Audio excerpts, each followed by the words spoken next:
Sa pinakabagong episode ng palabas, isa sa mga kapanapanabik na tagpo ay ang pagkakaayos sina Shobi Itrata at River Joseph matapos ang isang hindi malilimutang insidente. Matatandaan nagkaroon ng tensyon sa pagitan ng dalawa dahil sa isang test na ibinigay ni Kuya, kung saan hindi inaasahan ni Shobi na magiging emosyonal ang reaksyon ni River. Sa gitna ng hamon, isang matinding sigawan ang naganap na ikinagulat hindi lang ng mga kasama nila, kundi pati na rin sa mga manunood. Hindi inaasahan ni Shobi na ganun kalalim ang pagiging epekto ng task kay River. Sa paningin ng marami, tila lumagpas ito sa hangganan ng biro at naramdaman ni River na tila nabastos siya sa ginawa ng kaibigan. Bagamat bahagi lamang ito na isang pagsubok, hindi na iwasang umusbong ang tunay na damdamin ng bawat isa, lalo na sa mga panahong pagod at emosyonal ang mga kalahok. Ngunit sa kabila ng nangyari, ipinakita ng dalawa ang tunay na diwa ng pagkakaibigan.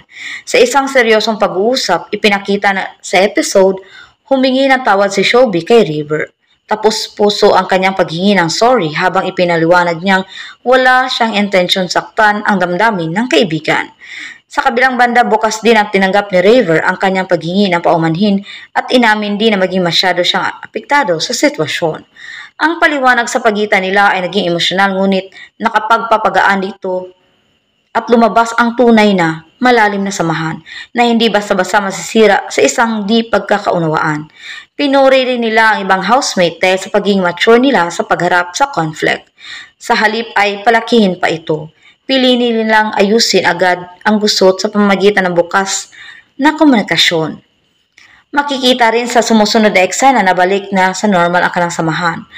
Nagkakantahan, nagtutulungan ng mga gawain at minsan pa'y sabay pang nagtatawanan. Isang malinaw na senyales na tuluyan nang napawi ang alitan.